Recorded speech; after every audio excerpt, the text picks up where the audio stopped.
அனைவருக்கும் எஸ்பி ஸ்லோகாஸின் இனிய வணக்கம். தேவி நாராயணியம் தசகம் 13 6 முதல் 10 வரையிலான ஸ்லோகங்களையும் அதன் அர்த்தங்களையும் இந்த பதிவில் நாம் பார்க்கலாம். ஸ்ரீ குருப்யோ நமஹ.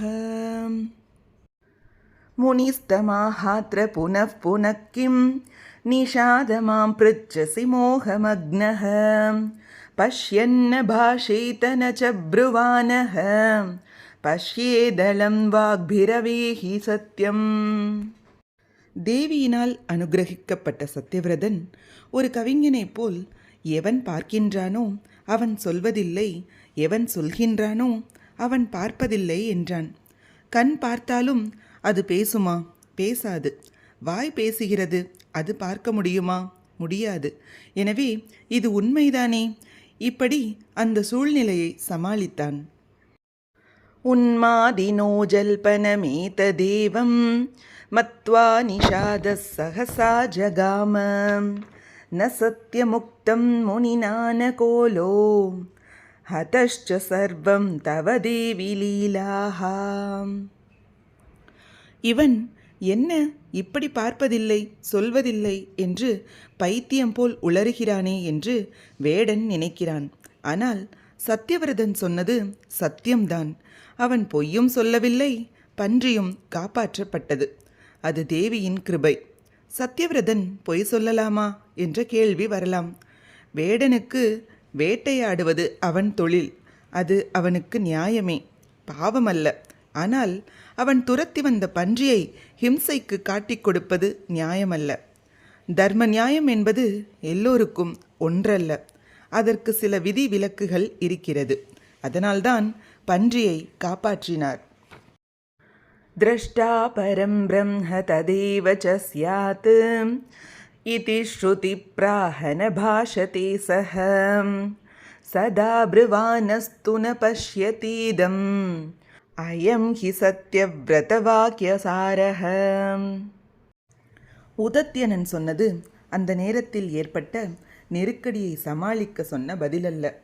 உபனிஷத்துக்களின் தத்துவம். யா பஸ்யதி நசா ப்ருதே யா ப்ருதே சா நபஸ்யதி அஹோ வியாத ஸ்வகார்யாத்தின் கிம ப்ருச்சசி புனః புனஹ.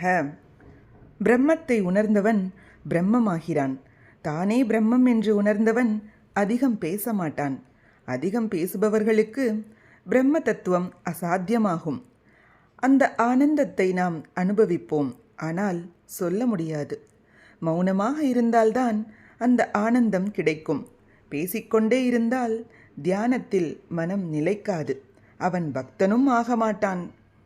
பூயஸ்ஸ சாரஸ்வத பீஜ மந்திரம் சிரம் ஜபஞான நிதி கவிஷ்ச வால்மீகிவத் சர்வதிசி பிரசித்தோ பபூவ பந்தூன் சமதர்ப்பயச்ச.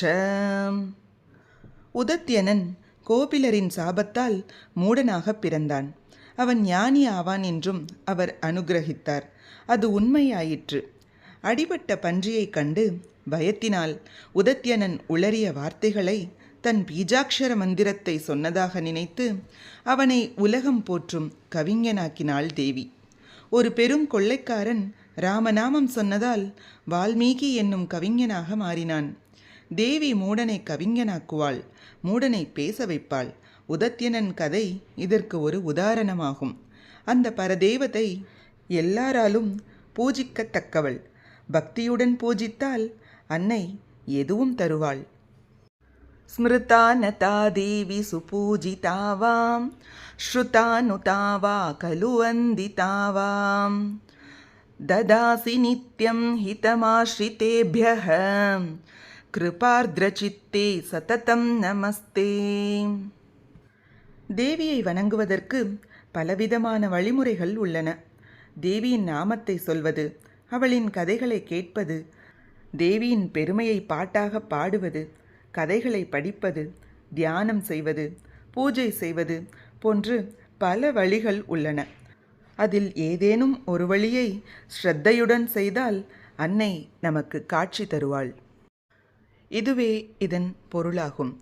13வது தசகம் நிறைவடைந்தது.